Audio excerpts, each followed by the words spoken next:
Good afternoon everyone. नमस्कार, जय श्री राम, राम राम। सभी को मेरा प्यार भरा नमस्कार। सभी को प्यार भरा नमस्कार। स्वागत है भाई आप सबका। एक नई एनर्जी, एक नई ऊर्जा के साथ में सारे लोग फटाफट से जुड़ जाएंगे और बहुत बेहतरीन ढंग से चलेंगे हम आगे। कल भाई क्लास नहीं ली। कल एक्चुअली में पूरा दिन मेंस का जो एग्ज़ाम था उसको एनालाइज किया, उनकी चीज़ें देखी। और क्योंकि मेंस का जैसे आंसर की आई थी तो हमारी जिम्मेदारी कई सारी और भी बनती हैं। लाइक आपकी आरसी की बुक आ रही है, उस बुक में उस कंटेंट को ऐड करवाना। उसके अलावा जो आपके असाइनमेंट्स हैं, उन असाइनमेंट्स में मेंस के क्वेश्चंस को डलवाना, जिससे कि जब आपको असाइनमेंट मिले तो वो एक प्रॉपर ढंग से मिले, एक प्रॉपर अंदाज में मिले।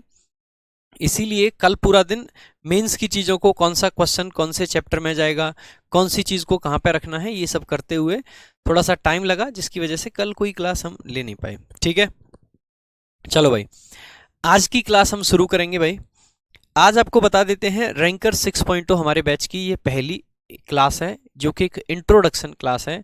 इस क्लास में हम शुरू करेंगे, सबसे पहले शुरुआत करेंगे बैच के बारे में, थोड़ी जानकारी आपको देंगे कि किस तरीके से हम इस बैच में चलने वाले हैं। सबसे पहले बैच का जो नाम है that is rankers 6.0। Rankers 6.0 5 batch already हमारे सफलतापूर्वक खत्म हो चुके हैं या चल रहे हैं। ठीक है, कुछ जिनमें से खत्म हो चुके हैं और कुछ आपके चल भी रहे हैं। ठीक है, जो भी आपकी क्वेरीज हैं आज उन सारी क्वेरीज का आंसर करेंगे। सारे बच्चों की हर एक क्वेरी को लेंगे। नोट्स बनाने हैं, नहीं बनाने हैं, डिजिटल नोट्स कैसे मिलेंगे, कैसे नहीं मिलेंगे, पीडीएफ कहाँ से डाउनलोड कर पाओगे, कहाँ से नहीं कर पाओगे, हर एक बात का आपको डिटेल में जवाब देंगे भाई। ठीक है, कल क्लास नहीं हुई थी, आज पहली क्लास है आपकी। आज पहली क्लास है इंग्लिश की। रैंकर्स 6.0 जो आपका बैच है उसकी ये क्लास है, रैंकर्स 6.0। ठीक है, सबसे पहले तो बच्चों को ये डाउट रहता है कि एक बात बताइए सर, ये 6.0 क्यों लिखते हैं। बेटा मैं आपको बताऊं, ये 6.0 नहीं होता है, ये 6.0 होता है। ठीक है, क्या होता है 6.0। अमेरिकन इंग्लिश में अक्सर जीरो को ओ पढ़ा जाता है, यानी कि जो जीरो की प्रोनाउंसिएशन है वो ओ रहती है। तो अगर आप 6.0 भी कहोगे तो भी सही है, अगर 6.0 कहते हो तो भी सही है। बहुत सारे बच्चों को इस चीज में डाउट रहता है, तो इस चीज को यहीं पे क्लियर कर देते हैं। बैच के बारे में सबसे पहले मैं बताऊंगा कि इस बैच में हम क्या क्या कराने वाले हैं, क्योंकि ये जान लेना आप लोगों के लिए सही में ज़रूरी है, नेसेसरी है। और मैं अब की बार एक बात दावे के साथ कह सकता हूं कि जो बातें मैं आपको अभी बताने वाला हूं, उन बातों में से अगर एक भी बात कम रह जाए, उन बातों में से अगर एक भी बात अधूरी रह जाए, आपकी पूरी की पूरी फीस वापस। एक भी बात अधूरी नहीं रहेगी, एक भी बात कम नहीं रहेगी। जो बातें और जो चीजें मैं बताने वाला हूं बैच के बारे में, वो 101% आपकी पूरी होंगी। 100% उनको पूरा किया जाएगा। बताते हैं, देखो क्या क्या हम इस बैच में करने वाले हैं। देखो भाई, सबसे पहले बच्चों को डाउट रहता है कि सर बैच का लेवल क्या रहेगा। देखो, प्री से लेके और मेंस तक आपका लेवल कंप्लीट रहेगा। प्री का मतलब मैं कह सकता हूं जो आपकी बहुत बेसिक बेसिक चीजें हैं वो सब कवर करेंगे हम। ठीक है, और मेंस का मतलब है जितना एडवांस्ड आपका बन सकता है उतना सब एडवांस्ड भी पढ़ाएंगे। सो प्री से लेके और मेंस लेवल तक की पूरी कवरेज होगी भाई। ठीक है, यानी कि दोनों ही चीजें कवर करेंगे। दूसरी बात रहती है कि सर प्री मेंस किसका। देखो भाई, आप अगर एसएससी सीजीएल की तैयारी कर रहे हैं तो आप ये बैच बिल्कुल धूमधाम से लें, क्योंकि ये बैच सीजीएल की कंप्लीट कवरेज कराएगा। उसके अलावा अगर आप तैयारी सीएचएसएल की कर रहे हो तो सीजीएल और सीएचएसएल में कुछ विशेष फर्क नहीं है। आप इस सीएचएसएल के लिए भी इस बैच को ले सकते हैं और पढ़ सकते हैं।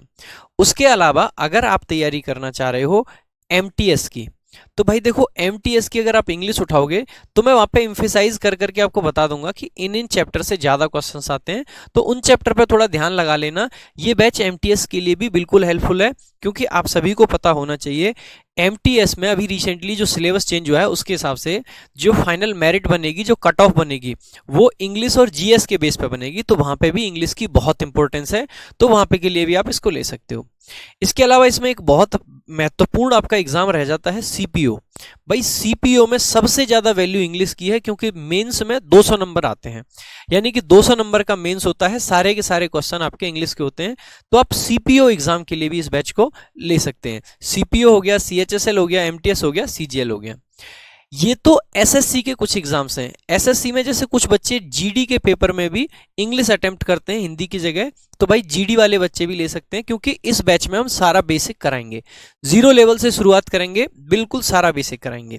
उसके अलावा ये तो एसएससी की बातें होगी कि भाई एसएससी में ये पेपर हैं, इनके लिए आप ले सकते हो। साथ ही साथ में भाई एसएससी स्टेनो, स्टेनो के लिए भी आप ये बैच ले सकते हो। बहुत जरूरी है स्टेनो में इंग्लिश, क्योंकि सबसे ज्यादा वेटेज इसमें भी इंग्लिश का होता है। तो इसमें भी सबसे ज्यादा वेटेज इंग्लिश का है, सबसे ज्यादा वेटेज सीजीएल में भी इंग्लिश का है, सीएचएसएल में भी सबसे ज्यादा वेटेज इंग्लिश का है, एमटीएस में भी कायदे से देखा जाए तो इंग्लिश का ही सबसे बड़ा रोल है, सीपीओ में भी सबसे ज्यादा वेटेज इंग्लिश का है। तो इंग्लिश से ना तो डरना है ना ही इंग्लिश से भागना है भाई, क्योंकि जितने भी एग्जाम उठाओ देखिएगा, सीजीएल का प्री क्वालिफाइंग है तो प्री को तो हटा दीजिए, मेरिट बनेगी मेंस पे, मेंस पे बेस्ड मेरिट बनेगी। मैथ्स 90 नंबर का है भाई और रीजनिंग भी 90 नंबर की है, लेकिन इंग्लिश अकेला 135 नंबर का है भाई, बहुत ज्यादा ऊपर है, बहुत ज्यादा है, पूरा 1.5 गुना इंग्लिश की जो इंपॉर्टेंस है वो 1.5 गुना है सीजीएल के पेपर में। अगर आपको सिलेक्शन लेना है, अगर आपको इंस्पेक्टर बनना है, अगर आपको सही सेंस में इंस्पेक्टर बनना है, आपको 3 सितारे अपने कंधे पे चाहिए भाई साहब, इंग्लिश पढ़नी पड़ेगी, कोई ऑप्शन नहीं है। और एक बात समझ लेना, मैं खुद भी एकदम गांव के बैकग्राउंड से बिलोंग करता हूं, मैं जानता हूं कि आप लोगों की इंग्लिश उतनी अच्छी नहीं है और इंग्लिश आपको सबसे ज्यादा डराती है, लेकिन भाई मेहनत अगर करी जाए तो कोई भी ऐसी चीज नहीं है जिसको पाना नामुमकिन हो या जिसको पाना असंभव हो।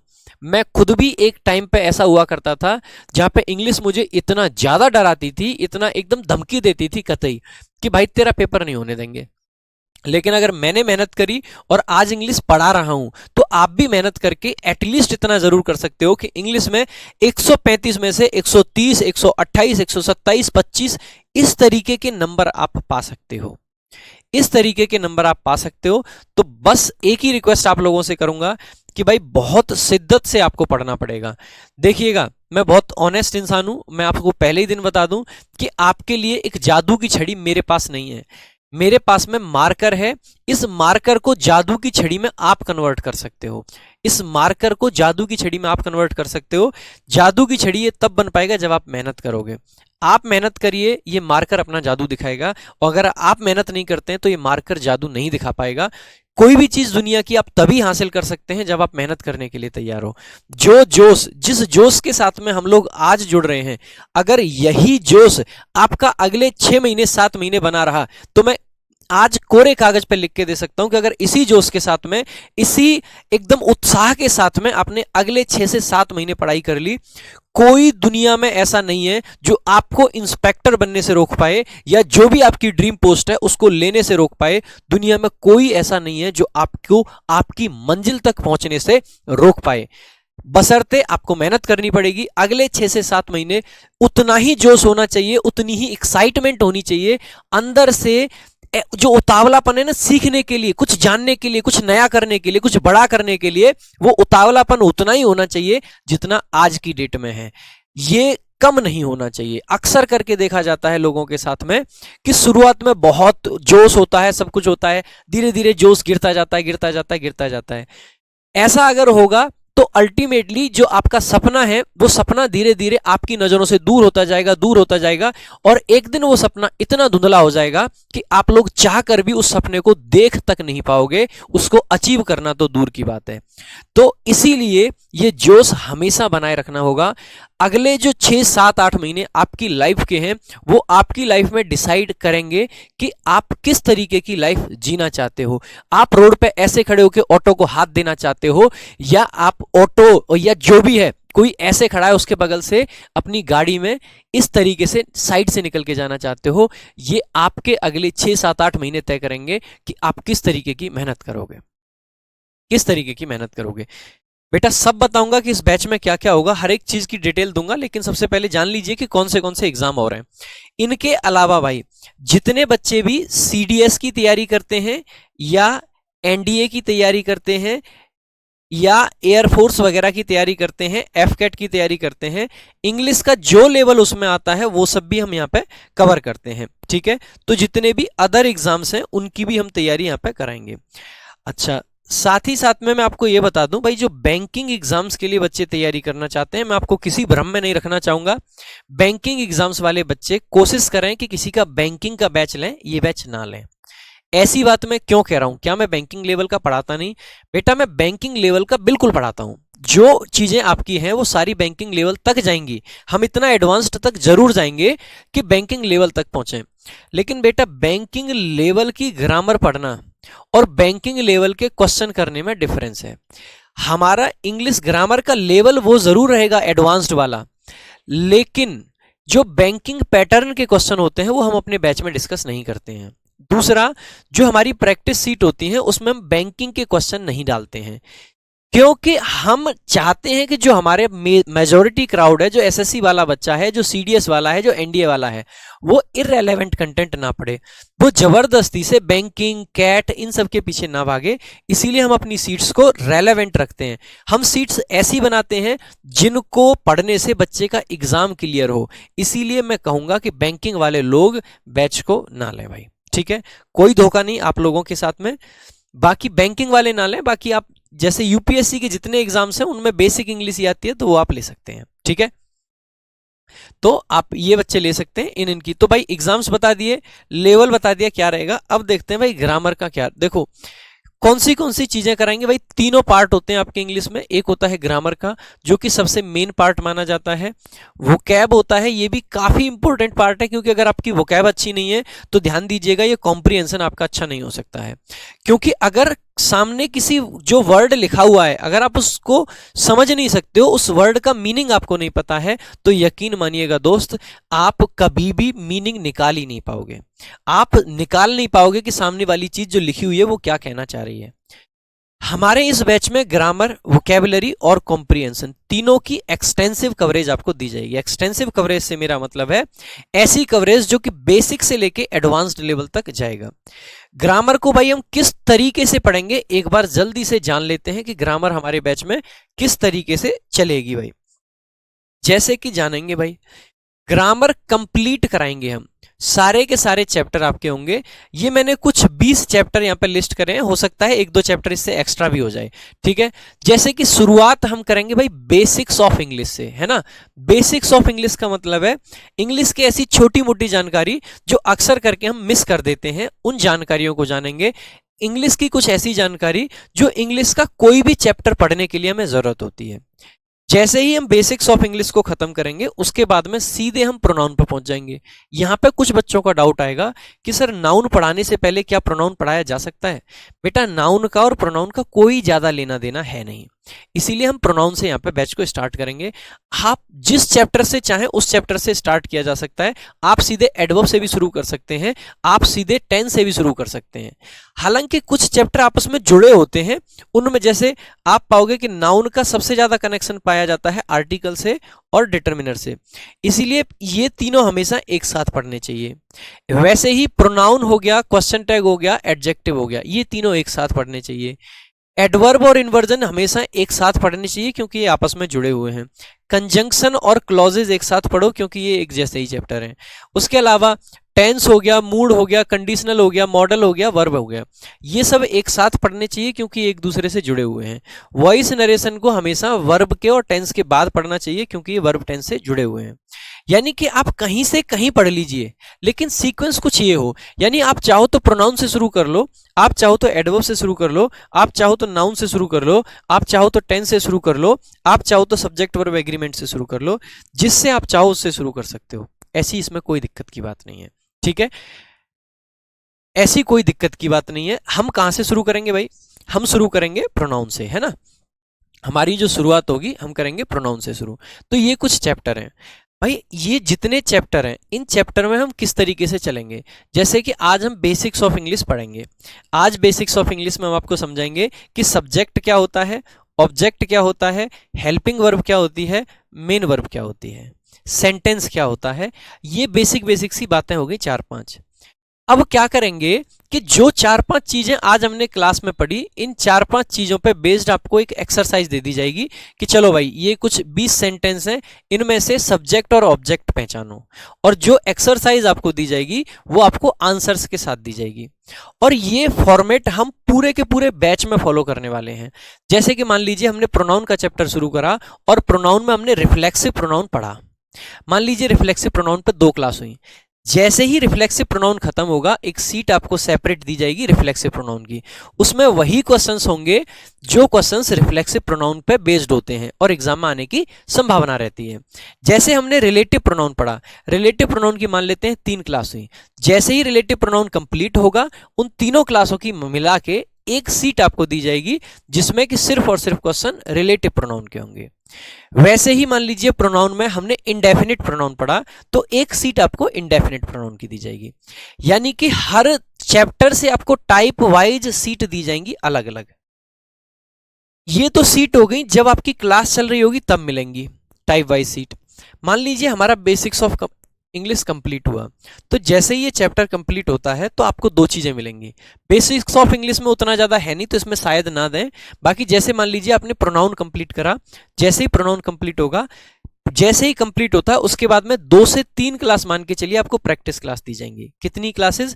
या कभी 2 क्लास, कभी 3 क्लास। ठीक है, किसी चैप्टर में अगर चैप्टर छोटा है तो 2 क्लास प्रैक्टिस की, और जो चैप्टर बड़े हैं उनमें 3 क्लास प्रैक्टिस की दी जाएंगी, मतलब पूरा थ्योरी पढ़ाने के बाद में। और उन 3 क्लास के अंदर लगभग हम 150 के करीब क्वेश्चंस कवर करेंगे। ठीक है, और उन क्वेश्चंस को आपको एक सीट के फॉर्म में दे दिया जाएगा जिनको आपको सॉल्व करना होगा। साथ ही साथ में उस चैप्टर पे बेस्ड 100 क्वेश्चन का एक टेस्ट दिया जाएगा। 100 क्वेश्चंस होंगे और एक टेस्ट दिया जाएगा, ऑनलाइन टेस्ट होगा। यानी कि जब आप सीट भी लगा चुके हो, सीट लगाने के बाद में टेस्ट अपलोड किया जाएगा और टेस्ट आपका ऑनलाइन एप्लीकेशन पे आपके बैच में ही दिखेगा। यानी कि पहले हमने थ्योरी पढ़ी, थ्योरी पढ़ते पढ़ते हमने टाइप वाइज सीट लगाई बहुत सारी, फिर चैप्टर कंप्लीट होते ही हमने पूरे चैप्टर की मिक्स प्रैक्टिस करी, और उसके बाद में हमने एक टेस्ट लगाया 100 क्वेश्चन का। साथ ही साथ में जो चैप्टर खत्म हुआ है उससे जुड़े हुए ऑल प्रीवियस ईयर क्वेश्चंस हम आपको देंगे, पूरे के पूरे भाई। ऑल पीवाईक्यू 2018 से लेके सबसे लास्ट में पेपर हुआ है सीजीएल मेंस 2022, वहां तक के सारे क्वेश्चंस आपको दिए जाएंगे, विथ सॉल्यूशन दिए जाएंगे। यानी कि सॉल्यूशंस भी उसमें होंगे। और फिर बात आती है कि सर ये जो प्रोनाउन पढ़ाओगे इसमें एडवांस्ड पढ़ाओगे या बेसिक? भाई वहां से शुरू करेंगे कि प्रोनाउन होता क्या है, प्रोनाउन को लगाते कहां हैं, कैसे पहचाने कि कोई चीज प्रोनाउन है, वहां से शुरू करेंगे। और इतने लेवल तक जाएंगे कि एसएससी अगले 4 साल में उतना मुश्किल नहीं पूछ पाएगा। इतने लेवल तक कराएंगे, यानी कि 0 लेवल से एकदम हीरो लेवल तक का तय। उसके बाद में इसी तरीके से हर चैप्टर को हम पढ़ाएंगे, ये सारे चैप्टर्स हैं। अब क्या होगा कि हर चैप्टर के बाद में आपको 100 क्वेश्चन का एक टेस्ट मिल रहा है। मान लीजिए हमने ये 4 चैप्टर आपके कवर करे, ठीक है, ये पहले 4 चैप्टर मान लेते हैं। इन 4 चैप्टर को मिला के भाई, इन चारों चैप्टर को मिक्स किया और इन चारों चैप्टर के मिक्स क्वेश्चंस का 100 क्वेश्चन इकट्ठे करें, और 100 क्वेश्चन का एक ऑनलाइन टेस्ट आपको फिर से दिया जाएगा, जिसको हमने यूनिट टेस्ट का नाम दिया है भाई। किसका नाम दिया है? यूनिट टेस्ट का नाम दिया है। तो हर 4 चैप्टर के बाद में एक यूनिट टेस्ट होगा, एक पूरी यूनिट कंप्लीट है तो उसको हम आपको टेस्ट के फॉर्म में दे देंगे कि आओ भाई ये टेस्ट रहा मिक्स प्रैक्टिस का। इससे क्या होगा कि हमने पहले टाइप वाइज करा, यानी कि एक चैप्टर के अंदर भी छोटे छोटे टाइप बनाए। तो पहले हमारी पहली सीडी वो थी, फिर हमने उन सारे टाइप को मिक्स करके पूरे चैप्टर को मिक्स करके प्रैक्टिस करी। दूसरी सीडी वो थी और उस प्रैक्टिस का हमने टेस्ट भी लगाया। तीसरा जो हमारा स्टेप था वो क्या बना कि हमने जब 4 चैप्टर पढ़ लिए तो वो चारों चैप्टर मिक्स करके फिर हमने प्रैक्टिस करी, जिसके लिए हमने प्रैक्टिस के लिए क्या करा, 100 क्वेश्चन का टेस्ट बनाया। तो ये देखोगे कि यूनिट टेस्ट आपका बनेगा। अब आपके मन में एक डाउट और आ सकता है कि सर ये जो क्वेश्चन होंगे 100, इनका लेवल क्या रहेगा टेस्ट में? जो आप हर चैप्टर के बाद में टेस्ट लेने वाले हो ऑनलाइन, उनका लेवल क्या रहेगा? भाई ये जो लेवल रहेगा वो बेसिक से लेके और मॉडरेट टू एडवांस्ड, यानी कि पूरे के पूरे हर तरीके के क्वेश्चंस आपको मिलेंगे, बेसिक टू एडवांस्ड ही टेस्ट का लेवल रहेगा। और ये जो टेस्ट होगा 100 क्वेश्चन का, ये भी सोल्यूशन के साथ में आपको दिया जाएगा, यानी कि इसके सोल्यूशंस भी आपको मिल जाएंगे। तो आप पाओगे कि आपकी कंप्लीट प्रैक्टिस का पूरा ध्यान रखा जाएगा, जिससे कि आपको ना कोई किताब की तरफ जाना पड़े, ना किसी का प्रैक्टिस बैच लेना पड़े, कुछ और काम करने की आपको जरूरत ही नहीं पड़े। ठीक है, तो पूरा बेसिक टू एडवांस्ड रहेगा, सारी की सारी चीजें इस तरीके से आपकी प्रैक्टिस चलेगी। ऐसे ही सारे के सारे चैप्टर्स इसी तरीके से चलते जाएंगे और आगे हम बढ़ते जाएंगे। अब की बार हमने एक प्रॉपर टीम, एक प्रोफेशनल्स की इस चीज के लिए हायर करी है। वो टीम हमारी ये इंश्योर करेगी कि हमारी जितनी भी सीट्स हों वो ऑन टाइम रहें, एक भी सीट लेट ना हो। ये कौन इंश्योर करेगा? हमारी टीम इंश्योर करेगी कि एक भी सीट आपकी लेट ना हो। अब कुछ बच्चों का डाउट है कि सर ये जो PYQ दोगे, यानी कि प्रीवियस ईयर क्वेश्चंस, ये कब दोगे? बेटा चैप्टर जब खत्म होगा तब आपको PYQ मिलेंगे। ठीक है, जब आपका चैप्टर खत्म होगा तब आपको PYQ मिलेंगे। ठीक है, उसके अलावा बहुत सारे बच्चों को ये लगेगा कि सर इंग्लिश में लिखाओगे, हिंदी में लिखाओगे। देखो ज्यादातर जो कॉन्सेप्ट्स हैं मैं बोर्ड पे लिखूंगा और उनको मैं जनरली हिंदी में शुरुआत में लिखूंगा, फिर धीरे धीरे हम इंग्लिश पे ट्रांसफर होंगे बेटा, क्योंकि हमें इंग्लिश भी सीखनी है, कहीं ना कहीं हमें रीडिंग कॉम्प्रिहेंशन को इंप्रूव करना है, तो इंग्लिश को भी सीखना पड़ेगा। बेटा मॉडल ऑक्सिलरी क्या होती है? मॉडल ऑक्सिलरी होती है कैन, कुड, मे, माइट, ये सब। ठीक है भाई, ये सब पढ़ाएंगे, चिंता मत करो, और बहुत डिटेल में पढ़ाएंगे। ठीक है, अब देखो भाई सीट कैसी दी जाएंगी, अभी मैंने समझाया। भी सबसे पहले टाइप वाइज सीट मिलेंगी, उसके बाद में चैप्टर वाइज सीट मिलेगी, उसके बाद में आपके ऑल प्रीवियस ईयर क्वेश्चंस की सीट मिलेगी। जितनी भी सीट होंगी वो सोल्यूशन के साथ होंगी, और जितनी भी सीट होंगी वो एरर फ्री सीट होंगी, दो प्रूफ रीडिंग होने के बाद में आएंगी आपके पास में। तो इस तरीके की सीट्स आपको मिल जाएंगी भाई।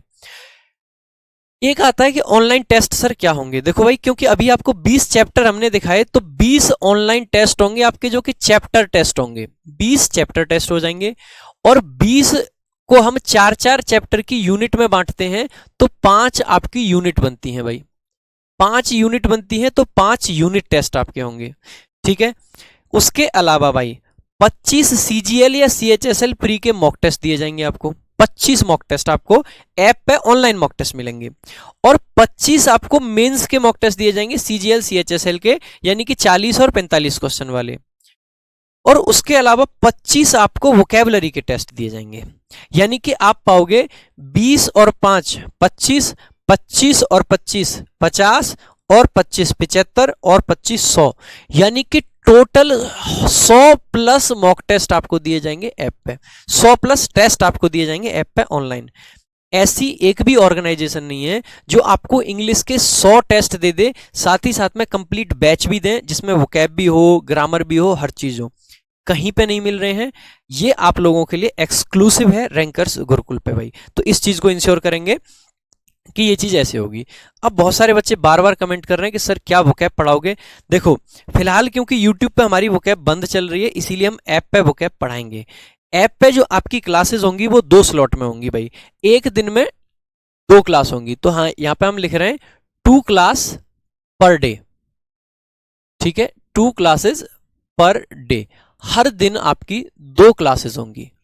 ठीक है, जिसमें से एक जो क्लास होगी वो आपकी ग्रामर की होगी भाई। ठीक है, एक जो क्लास होगी वो ग्रामर की होगी, और जो दूसरी क्लास आपकी होगी उसमें या तो हम वोकैब पढ़ाएंगे और या फिर हम कॉम्प्रीहेंशन आपको पढ़ाएंगे। यानी कि कॉम्प्रीहेंशन और वोकैब के लिए अब की बार अलग से स्लॉट रखा गया है। ठीक है, इस बैच में अलग से स्लॉट रखा गया है। अब भाई वोकैब में क्या क्या पढ़ाएंगे? देखो सिनोनिम्स पूरे पढ़ाएंगे, एंटोनिम्स पढ़ाएंगे, इडियम्स पढ़ाएंगे, वन वर्ड सब्स्टिट्यूशन पढ़ाएंगे, स्पेलिंग पढ़ाएंगे। ये पांचों वो चीजें हैं जिन पे एसएससी में अक्सर करके क्वेश्चन आते हैं। ठीक है, इन पे खूब क्वेश्चन आते हैं, खूब सारी प्रैक्टिस कराएंगे, खूब सारे सिनोनिम एंटोनिम पढ़ाएंगे, आपको खूब प्रैक्टिस होगी भाई। उसके अलावा इन पांचों को सीखने के लिए क्या क्या तरीके यूज करेंगे भाई? एक तो हम रूट वर्ड पढ़ाएंगे आपको, जिसमें कुछ प्रीफिक्स होंगे, कुछ सफिक्स होंगे, ये जरूर पढ़ाए जाएंगे। साथ ही साथ में कुछ थीम बेस्ड वोकैबुलरी होंगी, ये कम क्लास होंगी भाई, ऑनेस्ट बात बता रहा हूं। उसके अलावा स्टोरी के हिसाब से वोकैबुलरी आपको बहुत पढ़ाई जाएगी। ये क्यों बहुत पढ़ाई जाएगी, ये पहले ही दिन से शुरू करेंगे, बताऊंगा इसका क्या प्लान रखा है, इसको एक बार होल्ड पे रखो। स्टोरी बेस्ड वोकैब कैसे पढ़ाई जाएगी ये भी बताएंगे, ठीक है। अभी बस थोड़ा सा रुको, उसके अलावा जितनी भी प्रीवियस ईयर की वोकैब है वो भी हम आपको पढ़ाएंगे, ठीक है। सो वोकैबलरी भी पूरी पूरी की पूरी आपको पढ़ाई जाएगी। उसके अलावा कुछ ऐसी चीजें हैं जो अब की बार सीजीएल मेंस में, जैसे कोलोकेशंस पूछे गए, सीजीएल मेंस में पूछा गया कि भाई करेक्ट कोलोकेशन बताओ, तो कोलोकेशंस आपको पढ़ाए जाएंगे। उसके अलावा कनोटेशन और डिनोटेशन, ये सीएचएसएल प्री में पूछे गए थे 2021 में, तो कनोटेशन डिनोटेशन भी आपको पढ़ाया जाएगा। उसके अलावा कुछ कॉन्टेक्सचुअल वोकैबुलरी, जैसे कि अब की बार क्या हुआ, सीजीएल मेंस में हर पैसेज में एक वोकैब का क्वेश्चन आया जो कि कॉन्टेक्स्ट के हिसाब से था, तो वैसे वाली वोकैबुलरी भी आपको पढ़ाई जाएगी। उसके अलावा कंफ्यूजिंग वर्ड्स पढ़ाएंगे, होमोनिम्स भी आपको पढ़ाएंगे। होमोनिम्स वही होते हैं जो कंफ्यूजिंग वर्ड्स की तरह से होते हैं, तो होमोनिम्स हो गए, ये भी आपको पढ़ाए जाएंगे। और जागन वगैरह भी आपको थोड़े बहुत बताए जाएंगे, इसको वैसे काट सकते हैं, ज्यादा नहीं पढ़ाएंगे इसको, ठीक है। बेटा जो टेस्ट आपके होंगे उसमें आपकी रैंक होगी कि आपकी कितने बच्चों के बीच में कितनी रैंक आई है, ये भी पता चलेगा कितने बच्चों ने टेस्ट दिया है, क्या आपकी रैंक आई है, क्या टॉपर की रैंक आई है, ये सब आपको पता चलेगा, चिंता ना करें, टेस्ट में सब कुछ होगा, ठीक है। अब बात आती है कि भाई ये तो वोकैब की बात हो गई, ग्रामर की बात हो गई, कॉम्प्रीहेंशन में आप क्या कराने वाले हो। भाई साहब देखो कॉम्प्रीहेंशन, क्योंकि अब की बार सीजीएल मेंस में देखो कॉम्प्रीहेंशन अगर हम कह रहे हैं तो उसमें तीन चीजें शामिल हैं। एक रीडिंग कॉम्प्रीहेंशन, जिसको लोग अनसीन पैसेज के नाम से ज्यादा जानते हैं। किस नाम से जानते हैं भाई, अनसीन पैसेज, ठीक है। अनसीन पैसेज जो होता है वही रीडिंग कॉम्प्रीहेंशन कहलाता है बेसिकली, ठीक है। एक तो इसमें अनसीन पैसेज आते हैं, यानी कि एक पैसेज दिया होता है और उस पैसेज को पढ़ के 3 4 5 क्वेश्चन देते हैं, उनके आंसर आपको बताने होते हैं। दूसरा होता है भाई सेंटेंस रीअरेंजमेंट, जिसको अक्सर करके लोग पीक्यूआरएस या पैराजंबल के नाम से जानते हैं। और तीसरा होता है क्लोज टेस्ट। क्लोज टेस्ट क्या होता है बेटा, एक पूरा पैसेज दिया होता है और उस पैसेज में से कुछ वर्ड्स को हटा दिया गया होता है, वो वर्ड्स आपको फिल करने होते हैं। ये हिंदी मीडियम वाले बच्चों के लिए सबसे बड़ा दुख है, सबसे बड़ा दर्द है।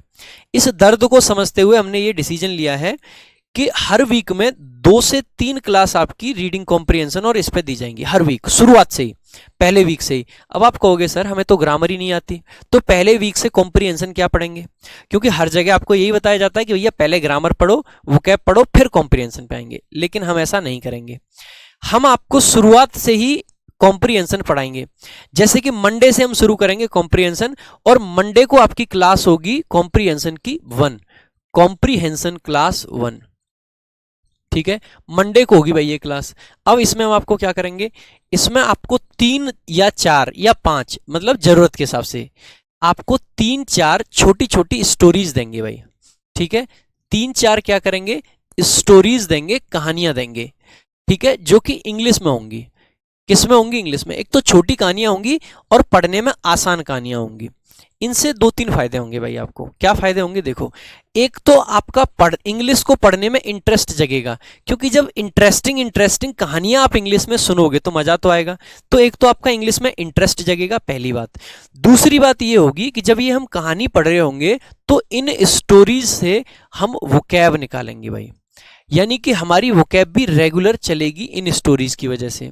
डेली मान लीजिए हमने 3 स्टोरी भी करी मिनिमम, तो 3 स्टोरी में से लगभग हम 30 वर्ड निकाल सकते हैं, तो 30 वर्ड आपके मिल जाएंगे आपको। तो बहुत शानदार बात हो गई भाई, आपको स्टोरी पढ़ के और इतने सारे वर्ड्स जानने को मिल रहे हैं, तो अच्छी बात रहेगी कि नहीं। दूसरी चीज क्या रहेगी, इसमें से हम आपको धीरे धीरे जो आरसी बेस्ड क्वेश्चंस होते हैं ना भाई, कि इस स्टोरी का मॉरल बताओ, इस स्टोरी का ये बताओ, इस स्टोरी का वो बताओ, ये सब भी धीरे धीरे पढ़ाने लगेंगे। अब आप कहोगे कि सर ये ऐसी स्टोरीज आप कितनी कराओगे, जब तक आपको पढ़ने में आसानी ना होने लग जाए, जब तक आपको पढ़ना ऐसे लगे स्टोरी तो ऐसे खत्म कर रहे हो आप, तब तक कराएंगे भाई, ठीक है, तब तक कराएंगे। जब तक आपको आ नहीं जाता है तब तक पढ़ाएंगे, कोई दिक्कत नहीं है। अगर मुझे कॉम्प्रिहेंशन की 60 क्लास देनी पड़े तो मैं 60 क्लास देने को तैयार हूं। एक ही टारगेट है कि हमारे बैच का हर एक स्टूडेंट कॉम्प्रिहेंशन में एकदम मास्टर बन के दिखाए, ठीक है। सिर्फ एक ही टारगेट है, इससे ज्यादा बड़े टारगेट कुछ नहीं है, ठीक है। एक ही टारगेट है कि हर बच्चा कॉम्प्रिहेंशन में जबरदस्त तरीके से स्कोर करे। तो शुरुआत में हम आरसी से शुरू करेंगे, जिसमें बहुत बेसिक बेसिक पैसेज लाएंगे शुरू में, कहानियां कहानियां कहानियां कहानियां, ठीक है।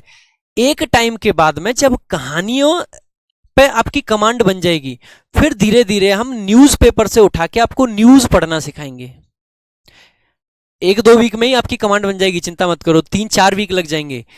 लेकिन जब आपकी न्यूज पे कमांड, धीरे धीरे न्यूज पे कमांड बनने लगेगी, तो फिर न्यूज में भी हम एडिटोरियल आपको पढ़वाने लगेंगे, और एडिटोरियल से वोकैब भी पढ़ाएंगे और क्वेश्चन भी कराएंगे। न्यूज से वोकैब भी पढ़ाएंगे और क्वेश्चन भी कराएंगे। एक तो आपको न्यूज भी जानने को मिलेगी, वोकैब भी जानने को मिलेगी और क्वेश्चंस भी मिलेंगे। ये क्लासेस आपकी रेगुलर चलेंगी, ठीक है, ये क्लासेस आपकी रेगुलर चलेंगी। इस पर हमने विशेष फोकस करा है। इसके लिए एक सेपरेट टीम अलग से जो डेली की डेली पीपीटी तैयार कर पाए, अपडेटेड पीपीटी। अगर न्यूज आर्टिकल हम पढ़ा रहे हैं तो न्यूज आर्टिकल 25 दिन पुराना नहीं पढ़ाएंगे, आज का अगर क्लास है तो आज के ही न्यूज़पेपर से आर्टिकल पढ़ाएंगे, ठीक है, आज के ही इससे मिलेंगे पढ़ाएंगे। तो इस चीज की भी चिंता मत करना आप, तो बहुत अपडेटेड कंटेंट रखेंगे। उसके बाद में जब आप कॉम्प्रिहेंशन पर पकड़ बनाने लगोगे, जब आप एडिटोरियल को भी अच्छे से पढ़ पा रहे हो और आप ये जो स्टोरीज वगैरह थी इन सबको पढ़ पा रहे हो, फिर धीरे धीरे साइंस फिक्शन वगैरह जो मुश्किल मुश्किल आ जाते हैं ना, इतना डाटा डाटा दे रखा है, फिर ऐसी चीजों पे जाएंगे हम। उसके बाद में प्रीवियस ईयर के रीडिंग कॉम्प्रिहेंशन यानी कि पैसेज को हम करेंगे, और जब हमारी पैसेज पे अच्छी कमांड बन जाएगी, फिर हम पहुंचेंगे भाई साहब पीक्यूआरएस पे। और यकीन मानिएगा, अगर आप पैसेज को अच्छे से कर सकते हो ना, तो पीक्यूआरएस के लिए आपको कोई ट्रिक नहीं चाहिए, कोई टिप्स नहीं चाहिए, पीक्यूआरएस को आप देखते ही अरेंज कर दोगे। हर चीज का जो सार है अल्टीमेटली वो पैसेज में छुपा हुआ है। अगर पैसेज अच्छे कर लिए, इसीलिए पैसेज की अगर मुझे 50 क्लास भी देनी पड़ी तो 50 भी दूंगा। एक ही शर्त है कि हर बच्चे को पैसेज में कॉन्फिडेंस होना चाहिए कि मेरा पैसेज गलत नहीं हो सकता है, चाहे मेरा कुछ भी गलत हो जाए। मैं मैथ्स का 5+5 को गलत करके आ सकता हूं, लेकिन पैसेज का क्वेश्चन गलत करके नहीं आऊंगा। यह कॉन्फिडेंस जब तक नहीं आ जाएगा तब तक आपको पैसेज पढ़ाएंगे। तो बहुत जबरदस्त तरीके से ये चीजें आपकी कराएंगे, बिल्कुल चिंता करने की आपको जरूरत नहीं है, ठीक है। तो ये सारी चीजें, सो जैसे ही आपका पैसेज खत्म होता है, फिर आपको रीडिंग, ये सेंटेंस रीअरेंजमेंट सिखाएंगे। इसकी भी अगर जितनी क्लास की जरूरत पड़ी उतनी क्लास देंगे, क्लास देने में कोई कंजूसी नहीं करेंगे। अल्टीमेट टारगेट ये होगा कि आपको सिखा के जाएंगे। और उसके बाद में लास्ट में क्लोज टेस्ट पढ़ाएंगे बहुत जबरदस्त तरीके से। और इन चीजों पे मैंने सच में बहुत मेहनत करी है, बहुत काम करा है। आप मार्केट में किसी की कॉम्प्रिहेंशन की किताब दिखा नहीं सकते, वो पहली किताब कॉम्प्रिहेंशन की मैंने लिखी है। इसीलिए ये जो बैच रहेगा, ये बैच इसीलिए भी खास है क्योंकि कॉम्प्रिहेंशन की किताब लिखते लिखते मुझे हजारों आइडियाज आए कि इन इन तरीकों से बच्चों को कॉम्प्रिहेंशन सिखा सकते हैं। नए नए तरीके से, इनोवेटिव मेथड्स से आपको कॉम्प्रिहेंशन सिखाएंगे। इनोवेटिव तरीके लाएंगे, कुछ भी लाएंगे, हर तरीके से आपको कॉम्प्रिहेंशन सिखा देंगे। अब देखो भाई, अब बच्चों का एक सबसे बड़ा डाउट आएगा कि सर क्लास कितनी चलेंगी। देखो, कॉम्प्रिहेंशन की लगभग 3 क्लास पर वीक देंगे और 0 से हीरो लेवल तक का पूरा पढ़ाएंगे। अब बच्चों का एक डाउट आएगा कि सर आपने ये भी बता दिया वीक में 2 क्लास होंगी, कॉम्प्रिहेंशन कितनी होंगी, ग्रामर कितनी होंगी, वोकैब कितनी होंगी, ये सब आपने हमें बता दिया। अब आप ये बता दीजिए कि बैच का ड्यूरेशन क्या रहेगा। भाई एक बात बताइएगा, अगर आप किसी भी ऑर्गेनाइजेशन पर जाते हो तो आपको पैसेज, क्लोज टेस्ट और पीक्यूआरएस तीनों की मिला के 5 क्लास मिलती हैं, ज्यादा से ज्यादा 10 मिल जाएंगी। अपने यहां पे आपको 60-70 क्लास मिल रही हैं, तो टाइम कम लगेगा मैं या ज्यादा लगेगा? ज्यादा लगेगा, तो भाई टाइम थोड़ा सा ज्यादा लगेगा। अच्छा आप एक बात बताइए, आपके लिए ज्यादा जरूरी क्या है? ज्यादा जरूरी यह है कि 3 महीने में सिलेबस कराऊं, या ज्यादा जरूरी यह है कि 7 महीने लगा दूं लेकिन सिखा के चला जाऊं? आप खुद से बताइए। दोनों तरीके से हम पढ़ा सकते हैं। हम YouTube पे भी पढ़ाते हैं, हर जगह पढ़ाते हैं, वहां पे भी मेहनत से पढ़ाते हैं, ऐसा नहीं मेहनत से नहीं पढ़ाते। लेकिन हम 30 दिन 30 मैराथन, 25 दिन 25 मैराथन, उसमें भी सिलेबस खत्म कर सकते हैं 25 क्लास में। और हम जैसे कह रहे हैं कि 7-8 महीने लग जाएंगे, लेकिन सिलेबस आपको खत्म करेंगे और बहुत जबरदस्त तरीके से खत्म करेंगे। अब आप मुझे खुद से बताइए कि आपको कौन से तरीके से सिलेबस पढ़ना है? फटाक से पढ़ना है या फिर ऐसे पढ़ना है कि सब कुछ आप सीख जाएं? भाई सीखने के लिए पढ़ना है ना, तो मेरे सामने कभी एक चीज मत करना कि सिलेबस कब तक खत्म होगा। ये क्वेश्चन मत पूछना, ये क्वेश्चन सबसे ज्यादा इरिटेट करता है। क्योंकि बेटा जितना फिक्र आपको सिलेबस की है ना, उतनी फिक्र हमको भी सिलेबस की है। क्योंकि अगर हम टाइम से सिलेबस नहीं खत्म करेंगे तो हमारा बैच कोई क्यों लेगा? हम अगर टाइम से सिलेबस नहीं खत्म करेंगे तो नए बैचेस कहां से लाएंगे। इसीलिए टाइम से खत्म करने की हमें भी लगती है, लेकिन सबसे पहला हमारा टारगेट जो है, पहला टारगेट भाई, ऑनेस्ट बात बताऊंगा, पहला टारगेट ये है कि आपको सिखा के जाएं। और अगर आप सीख गए तो चाहे उसमें 6 महीने लग जाएं, चाहे 7 महीने लग जाएं, आप दुआ ही दोगे। लेकिन अगर आप नहीं सीखे तो बेशक मैं 1 महीने में खत्म कर दूं, आप बद्दुआ देके जाओगे। फिर बात आती है कि सर 2 साल की वैलिडिटी है, ये है वो है, और 6-7 महीने आप पढ़ाने में लगाओगे। भाई जिस दिन सिलेबस खत्म होगा उस दिन से 2 साल की वैलिडिटी काउंट कर लेना, ठीक है। इस तरीके से भाई पढ़ाएंगे। तो आज शुरू करेंगे भाई बेसिक्स ऑफ इंग्लिश। थोड़ा सा आपको आज चीजें बताएंगे किस तरीके से होती हैं। तो बेसिक्स ऑफ इंग्लिश का मतलब क्या होता है भाई, इंग्लिश की बेसिक बेसिक बातें, इंग्लिश की बेसिक बेसिक बातें आपको बताएंगे। क्या होती हैं बेसिक बातें। अब बहुत सारे बच्चे पूछ रहे हैं कि सर क्लास की टाइमिंग क्या रहेगी। भाई अभी टाइमिंग आपको 1 से 2 दिन के अंदर फाइनल करके दे दी जाएगी, क्योंकि 21 तारीख से ऑफलाइन बैच है। टाइमिंग जो भी होगी आपको कन्वे कर दी जाएगी। As of now timing fix नहीं है मेरी। क्यों फिक्स नहीं है, 21 तारीख से ऑफलाइन बैच है, जिसकी वजह से सारी टाइमिंग गड़बड़ होने वाली है। तो सारी टाइमिंग इधर से उधर घूमेंगी, आपको इन्फॉर्म कर दिया जाएगा, चिंता ना करें। देखो भाई, सबसे पहले ये देखेंगे कि इंग्लिश के बेसिक्स क्या हैं। अच्छा, इंग्लिश के बेसिक अगर जानने हैं ना, तो सबसे पहले मैं आपसे एक बात पूछता हूं। भाई एक बात बताइएगा, आपके सामने मैंने 2 ऑप्शन दिए कि एक बात बताओ, इंग्लिश एक सब्जेक्ट है या इंग्लिश एक लैंग्वेज है। आप क्या कहोगे भाई। बेटा इंग्लिश एक लैंग्वेज है, ठीक है, जिसको हम सब्जेक्ट के तरीके से पढ़ते हैं। इंग्लिश बेसिकली एक लैंग्वेज है, एक भाषा है। अगर कोई भाषा होती है तो भाषा बनती कैसे है, भाषा का काम क्या होता है। बेटा भाषा का काम होता है अपने आइडियाज को, अपने थॉट्स को हम जब दूसरों से कन्वे कर पाए, वही तो भाषा का काम है। आज मैं आपके सामने बोल पा रहा हूं, एक भाषा की मदद से बोल पा रहा हूं, जो भाषा हिंदी है। अगर हिंदी नहीं होती तो मैं कुछ किड़िम कुड़ुम ऐसे कर रहा होता, मतलब कोई तो और लैंग्वेज बोलता। यानी कि जब हमें अपनी बातों को दूसरों तक पहुंचाना हो तो हमें भाषा की तो जरूरत पड़ेगी। और ऐसे ही एक भाषा का नाम है इंग्लिश। इंग्लिश आप लोगों के लिए क्यों जरूरी है। आप में से बहुत सारे लोग देशभक्त टाइप के भी होंगे। मैं खुद भी एक बहुत बड़ा देशभक्त हूँ। आर्मी बैकग्राउंड से ही फैमिली है मेरी, पापा भी आर्मी में थे, तो मैं भी देशभक्त हूँ। और मैं भी चाहता हूं कि हिंदी को दूर दूर तक प्रमोट किया जाए। लेकिन कड़वी सच्चाई ये है आज की डेट में कि इंग्लिश भाषा जो है, इंग्लिश भाषा जो है आज की डेट में सबसे ज्यादा प्रचलन में है। आप किसी भी ऑफिस में चले जाइए, जिन ऑफिस में आज से 5 साल पहले 7 साल पहले हिंदी का प्रयोग होता था, आज उन ऑफिस में इंग्लिश का प्रयोग हो रहा है। उम्मीद ये की गई थी कि जहां अभी इंग्लिश चल रही है धीरे धीरे यहां पे हिंदी आएगी, लेकिन हुआ उल्टा है। जहां जहां हिंदी थी धीरे धीरे वो भी खत्म होते होते अब इंग्लिश आ रही है। हर जगह इंग्लिश का प्रचलन बढ़ रहा है। आपकी आप सारे लोग एक बार कमेंट करके बताएंगे ड्रीम पोस्ट कौन सी है, जल्दी बताएंगे।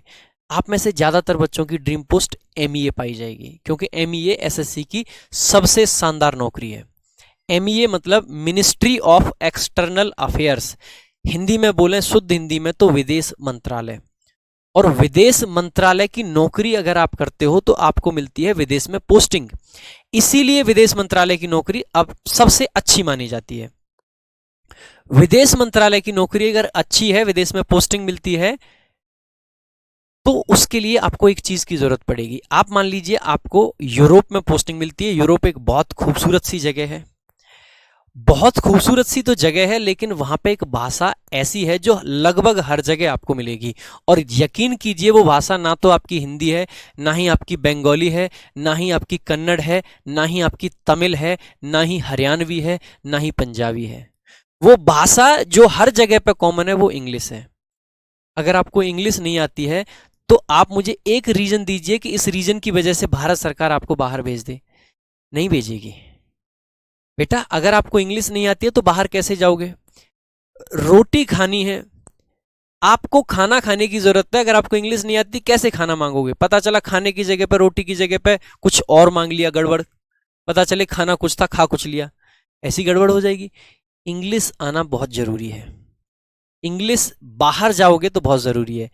छोड़िए विदेश की बातें, अगर आप इंडिया में भी, जब हम सदर्न स्टेट्स में जाते हैं, हम नॉर्थ में रहने वाले, केरल में जब हम जाते हैं, जैसे मैं केरल में गया था 2020 में घूमने, सॉरी 2021 में घूमने के लिए गया था मैं काफी।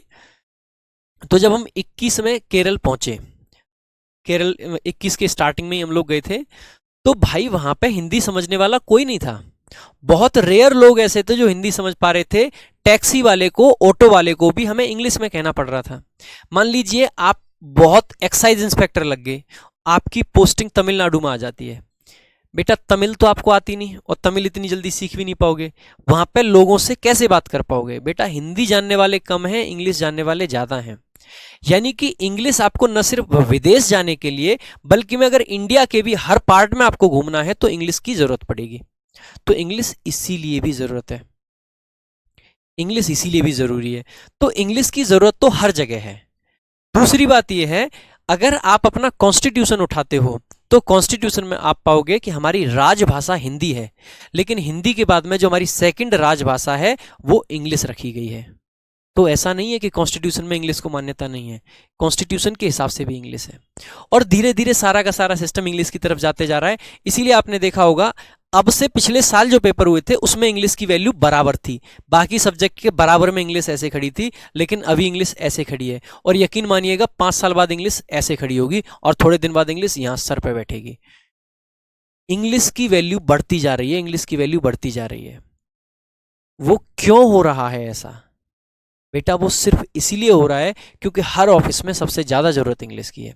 इवन एक एमटीएस के पेपर में जो मेरिट बनने वाली है वो इंग्लिश के बेस पे बनने वाली है। इस बात को समझिए और इंग्लिश पे पढ़ने पे फोकस कीजिए, क्योंकि ये सबसे जरूरी भाषा है आज की डेट में।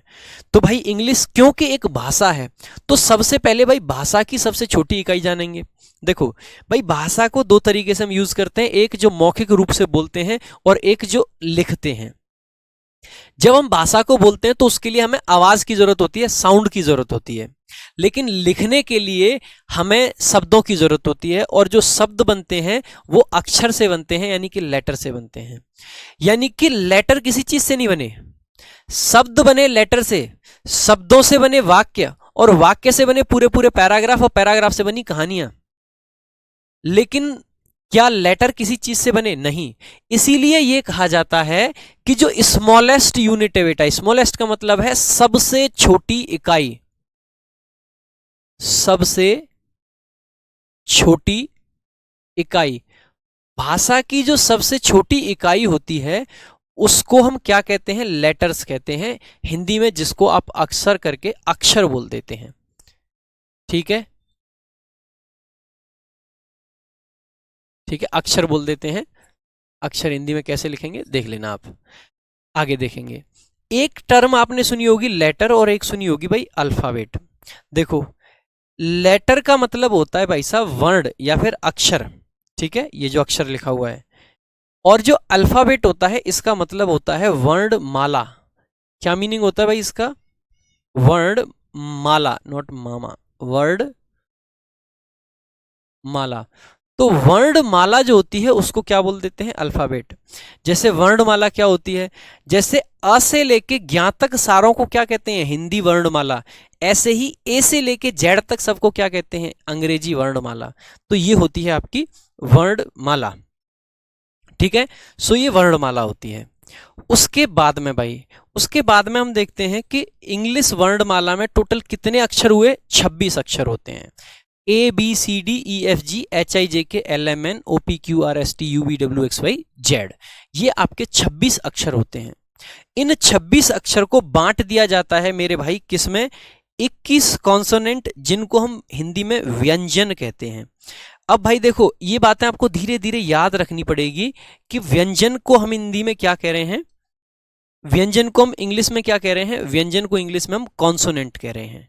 ये बातें आपको पता होनी चाहिए, ये बातें आपको याद रहनी चाहिए। कॉन्सोनेंट मतलब व्यंजन, और वोवल का मतलब होता है भाई स्वर। 5 स्वर होते हैं इंग्लिश में और आपके 21 व्यंजन होते हैं। स्वर कौन से होते हैं भाई? तो वोवल जो होते हैं उनको ध्यान रखेंगे, ए कॉमा ई कॉमा आई कॉमा ओ और कॉमा यू, इन पांचों को वोवल बोला गया है। इसके अलावा जो भी बचे यानी कि B C D F G H J K L M N P Q R S T V W X Y Z, ये सारे के सारे आपके जो बचे ये बचते हैं आपके कॉन्सोनेंट्स या फिर व्यंजन। ठीक है, सो 21 कॉन्सोनेंट्स और 5 वोवल, ये ऐसी बातें हैं जो आप में से ज्यादातर बच्चे जानते होंगे। लेकिन फिर हमें जानना क्या है, फिर हम ये बातें पढ़ क्यों रहे हैं? देखो मैं बस बेसिक से आपको लाना चाह रहा हूं थोड़ी सी ठीक चीजों पे। लेटर्स से मिलके हम बना देते हैं भाई शब्द। जब एक से ज्यादा लेटर हम रख देते हैं तो उनसे शब्द बन जाते हैं। क्या मैं कोई भी एक से ज्यादा लेटर रख दूं तो शब्द बन जाएगा? जैसे कि मैंने एक शब्द लिखा होम, आप सभी जानते हैं होम का मतलब होता है घर, ये एक शब्द है। 4 लेटर मिलाए HOME, 4 लेटर को मिला के हमने एक शब्द बना दिया होम। एक शब्द कौन सा बना दिया भाई? होम। तो यानी कि होम आपका एक शब्द बन गया, वर्ड बन गया। लेकिन क्या कभी भी लेटर लिख देने से वर्ड बन जाता है? तो भाई ऐसा नहीं होता है। जैसे कि मैंने आपसे लिखा MHOE, क्या ये कोई आपको शब्द दिखाई दे रहा है? बेटा ये कोई शब्द नहीं है। यानी कि शब्द सिर्फ वो होता है जो कि कुछ लेटर्स से बने और जिसका कुछ मतलब होता हो, जिसका कुछ मीनिंग होता हो, जिसका कुछ अर्थ होता हो। बिना अर्थ के हम शब्द नहीं कह सकते, बिना अर्थ के हम शब्द नहीं कह सकते। जैसे कि मैंने लिखा लाइक कोई भी वर्ड लिख दीजिए, मैंने लिखा कैट। बेटा कैट का मतलब होता है बिल्ली, ठीक है, कैट। और एक वर्ड मैंने लिखा एक्ट। बेटा एक्ट का मतलब होता है कुछ एक्शन करना। और आपने एक्ट पॉलिटी में भी पढ़े होंगे, पॉलिटी में भी कॉन्स्टिट्यूशनल अमेंडमेंट एक्ट आते हैं ना। तो ये भी ठीक है, ये भी ठीक है, लेकिन क्या इससे सब कुछ ठीक होगा? तो दूसरा हमने लिख के देखा, ये TCA, क्या बेटा ये भी वर्ड है? देखो CAT एक वर्ड था, ACT एक वर्ड था, लेकिन TCA कोई वर्ड नहीं है। यानी कि हम कह सकते हैं कि शब्द सिर्फ तब बनेगा जब उसका कुछ अर्थ होगा। शब्द सिर्फ तब बनेगा जब उसका कुछ अर्थ होगा। बिना अर्थ के कोई भी शब्द मान्य नहीं होगा। तो ये जो शब्द लिखे गए हैं, Ram, Shyam, cow, horse, Delhi, Kolkata, Rankers Gurukul, what, why, tomorrow, yesterday, since, ये सब शब्द हैं।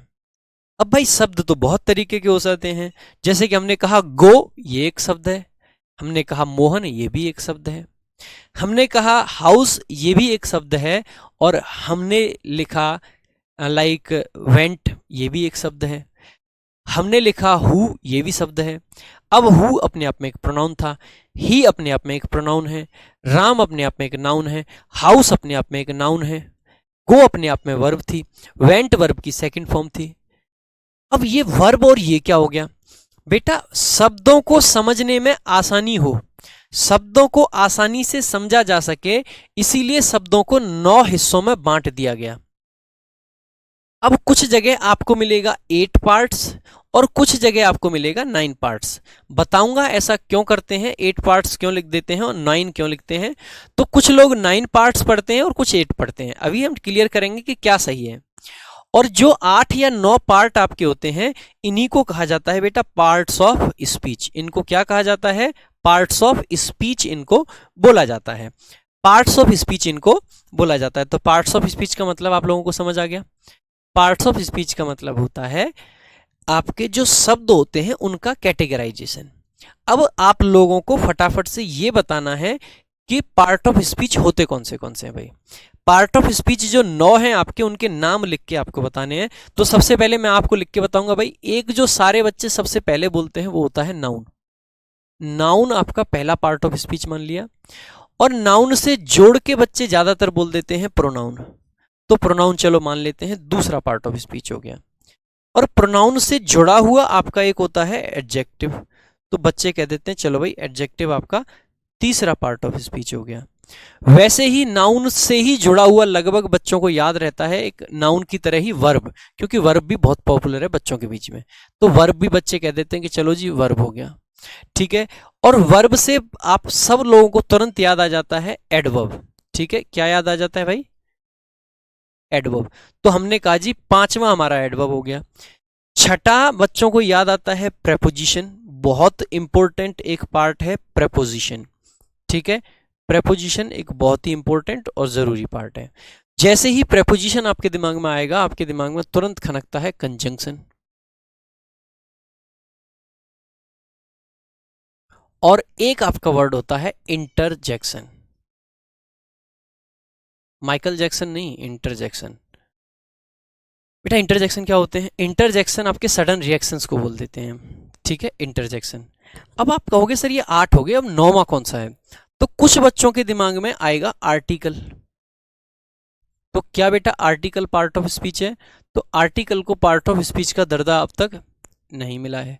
कुछ बच्चों के दिमाग में आएगा अच्छा ये तो हम भूल ही गए, टेंस, ये भी तो पार्ट ऑफ स्पीच होना चाहिए। तो बेटा टेंस भी कोई पार्ट ऑफ स्पीच नहीं होता है। टेंस किसी एक चीज को नहीं कह सकते, टेंस तो बेटा वर्ब को देख के पहचानते हैं हम। तो फिर 9वां बचा कौन सा?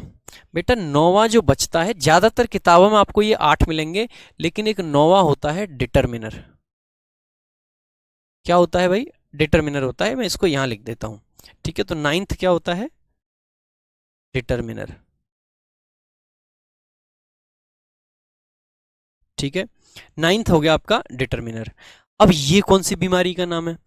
फिर ये किताबों में क्यों नहीं लिखा जाता है? लोग 8 क्यों लिखते हैं? बहुत सारे लोग डिटरमिनर और एडजेक्टिव को अलग मानते हैं। जो इन दोनों को अलग मानते हैं वो कह देते हैं कि 9 है। बहुत सारे लोग मानते हैं कि ये जो बड़ा हिस्सा है ये एडजेक्टिव है और इस एडजेक्टिव के अंदर ही कहीं छुपाए हुए हैं डिटरमिनर। तो काफी सारे लोग कहते हैं कि ये पूरा एडजेक्टिव है और इसके अंदर आते हैं डिटरमिनर। और जो डिटरमिनर है इसके भी अंदर आते हैं आपके आर्टिकल्स। ठीक है, डिटरमिनर के अंदर आते हैं आपके आर्टिकल्स। तो बहुत सारे लोगों की अपनी अपनी थ्योरी है। कुछ लोग मानते हैं कि डिटरमिनर अलग हैं और कुछ लोग मानते हैं कि डिटरमिनर एडजेक्टिव का ही हिस्सा होते हैं और कुछ लोग मानते हैं कि डिटरमिनर के अंदर ही आपके आर्टिकल्स हैं। तो आर्टिकल्स, तो आप इस तरीके से समझ सकते हैं। तो जो लोग कहते हैं कि 8 हैं वो डिटरमिनर को एडजेक्टिव का हिस्सा मानते हैं। जो लोग कहते हैं कि 9 हैं वो इनको अलग अलग मानते हैं। इसके अलावा और कुछ नहीं होता है। अब बहुत सारे बच्चे कहेंगे सर आपने वर्ब बताया, अगर वर्ब पार्ट ऑफ स्पीच है तो sir helping verb part of speech क्यों नहीं है? बेटा helping verb part of speech क्यों नहीं है? बेटा हेल्पिंग वर्ब भी पार्ट ऑफ स्पीच इसलिए नहीं है, मान लीजिए ये जो बड़ा गोला है ये वर्ब का है। ठीक है, ये वर्ब का है, तो इसके अंदर एक छोटा सा गोला और बना देते हैं, ये आपकी हेल्पिंग वर्ब है, बाकी आपकी मेन वर्ब हो जाएंगी। तो हेल्पिंग वर्ब एक वर्ब का ही हिस्सा होता है, इसीलिए इसको अलग से जानने की जरूरत नहीं है। ठीक है, डिटरमिनर आजकल मॉडर्न इंग्लिश कहती है कि डिटरमिनर एडजेक्टिव से अलग होते हैं, इनकी प्रॉपर्टी अलग तरीके की होती है, इसीलिए डिटरमिनर को अलग रखा जाए। मॉडर्न इंग्लिश में 9 हो गए हैं और पुरानी जो इंग्लिश है उसमें अभी भी 8 चल रहे हैं। इसीलिए कई बार कहा जाता है कि डिटरमिनर 9वां पार्ट ऑफ स्पीच है। ठीक है, जैसे कि प्लूटो आपका ग्रह है, कभी वो ग्रह में शामिल हो जाता है तो ग्रह 9 हो जाते हैं और कभी ग्रह से बाहर तो उसको 8 छोड़ देते हैं। वैसे ही आप इसको मान सकते हैं कि ये भी प्लूटो है डिटरमिनर, कभी ये पार्ट ऑफ स्पीच में शामिल रहता है कभी नहीं रहता है। किसी भी एग्जाम में कभी ऐसा क्वेश्चन नहीं आएगा कि 8 है या 9, तो आप कोई भी नंबर याद रखिए, कोई दिक्कत आपको नहीं आने वाली है। ना तो एग्जाम में पूछा जाएगा ना ही कभी कुछ होगा। ठीक है भाई, आज क्योंकि हमने भाई ज्यादा बातें बताई आपको किस तरीके से हमारा बैच चलेगा, कैसे कैसे, कल की डेमो क्लास और रखेंगे एक, जिसमें हम बेसिक्स ऑफ इंग्लिश को पूरी तरह से शुरू करेंगे। आज हमने ये जो 9 पार्ट ऑफ स्पीच बताए हैं, कल से हम इन्हीं को शुरू करेंगे। यहां से शुरुआत करेंगे कि नाउन क्या होता है, लेकिन नाउन को जानने से पहले हम समझाएंगे सेंटेंस क्या होता है, सब्जेक्ट क्या होता है, ऑब्जेक्ट क्या होता है, उसके बाद में वर्ब क्या होती है और ये सब क्या होता है। तो कल की क्लास हम यहां से आगे कंटिन्यू करेंगे। आज के लिए हम सिर्फ इतना ही रखेंगे।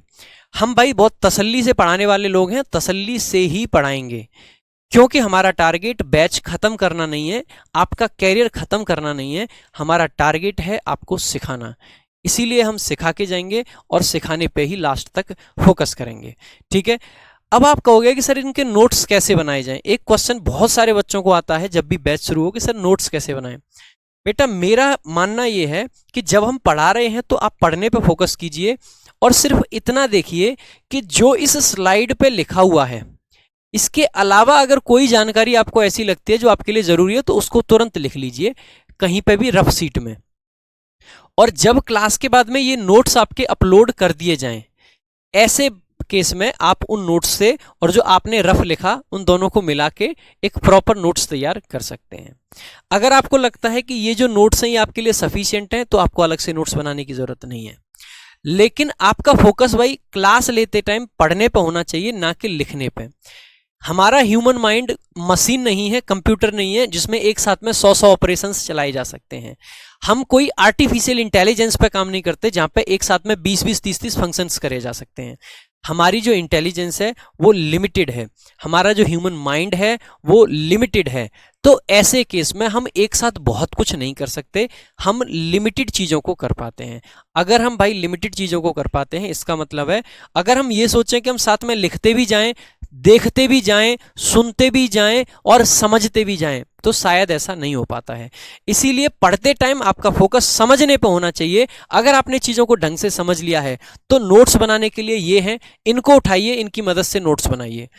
क्लास के बाद में आपको ये नोट्स अपलोड कर दिए जाएंगे ऐप पे, उनको लीजिए और आप अपने नोट्स को तैयार कीजिए। कोई भी डाउट अगर आपको आता है आज की क्लास से तो कल की क्लास जब होगी तो उसमें पहले 5 मिनट आपको डाउट्स के लिए दिए जाएंगे। फालतू के डाउट्स नहीं, डाउट्स वो जो आज की क्लास से जुड़े हुए हों कि आज की क्लास में जो आपने पढ़ाया वो हमें समझ नहीं आया था तो उसको हम कल आपको बता देंगे। तो भाई आज के लिए हम सिर्फ इतना रखेंगे, बाकी मिलते हैं कल की क्लास में। एक ही प्रॉमिस आपसे चाहिए कि जिस जोश के साथ में, जिस उत्साह के साथ में, जिस उमंग के साथ में आज आप लोग जुड़े हुए हैं, इसी उमंग के साथ, इसी जोश के साथ में आप डेली जुड़ोगे, रोजाना जुड़ोगे और इसी तरीके से मेहनत करते रहोगे। ऐसे ही लगे रहेंगे मेरी तरफ से एफर्ट्स में। लास्ट तक, जिस पहली क्लास से लेके और अंतिम क्लास तक कोई बदलाव नहीं आएगा। मेरे एफर्ट्स इसी तरीके से ज्यादा लगते जाएंगे। ये आपकी कॉल है कि आपके एफर्ट्स में कितना बदलाव आएगा। जो लास्ट तक टिकेगा उसको नौकरी लेने से, उसको इंस्पेक्टर बनने से कोई नहीं रोक सकता। ये मैं लिख के दे सकता हूं।